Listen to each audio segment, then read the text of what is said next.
sembuh atau dinyatakan sehat dari COVID-19. Seorang warga Surabaya yang terkonfirmasi positif COVID-19 dibolehkan pulang ke rumah setelah menjalani isolasi di fasilitas karantina yang disediakan pemerintah.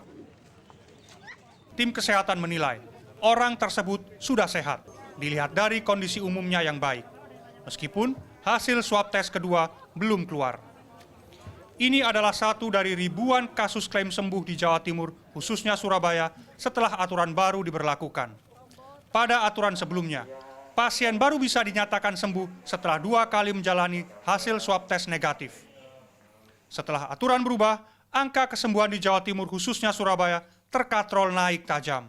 Terkait itu karena kami hanya berdasar pada keputusan Menteri Kesehatan ya yang sudah dikeluarkan beberapa hari lalu bahwa ketika ada pasien yang terindikasi positif, pertama akan dilaksanakan isolasi mandiri selama 10 hari. Namun pemerintah kota mengambil secara 14 hari. Ya, setelah 14 hari pun nantinya akan diberikan surat untuk dia melakukan isolasi lagi. Dan itu dalam pantauan oleh teman-teman puskesmas. Memang, aturan baru memungkinkan daerah menghemat anggaran yang terus membengkak untuk pengadaan reagen PCR dan membiayai fasilitas kesehatan serta mengurangi beban rumah sakit.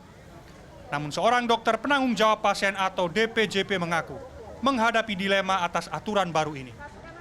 Tapi kita kaget waktu kemarin membaca yang revisi 5. Kenapa pasien dinyatakan sembuh dilepas kembali ke masyarakat hanya dengan menghitung hari sakitnya saja.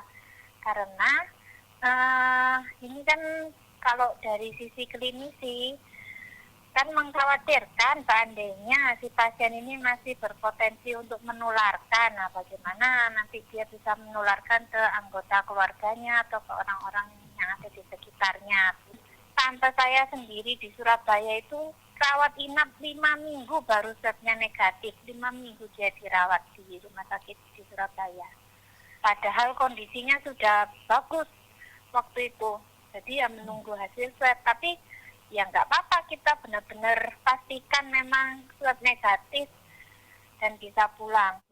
Angka-angka kesembuhan ini seketika menjadi klaim prestasi pemerintah. Namun di saat bersamaan, keselamatan publik juga terancam. Menurut Dr. Tri Maharani dari Ikatan Dokter Emergensi Indonesia, seharusnya pemerintah tetap berpedoman pada hasil swab tes, bukan semata pada amatan mata karena yang dihadapi adalah virus. Jadi sebetulnya swab akhir itu juga penting.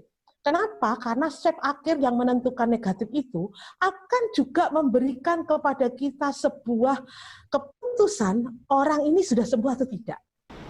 Meskipun kondisi umum pasien tidak menunjukkan gejala klinis, tidak ada jaminan virus COVID-19 dalam tubuhnya tidak menularkan ke orang lain. Apalagi tidak semua orang memiliki rumah layak untuk isolasi mandiri.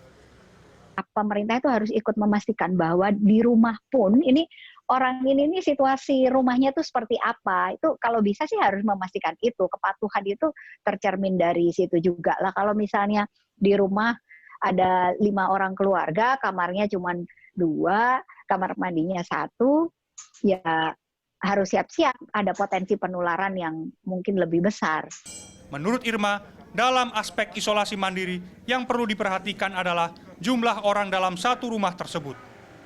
Kemudian, profil anggota keluarga, apakah ada yang masuk kelompok rentan tertular seperti ibu hamil dan lansia. Lalu, ketersediaan ruang isolasi, pemisahan barang kebutuhan sehari-hari seperti alat makan dan pakaian, kemudian yang terpenting, bagaimana respon lingkungan sosial sekitar rumah. Miftah Farid, Andreas Wicaksono, Surabaya, Jawa Timur.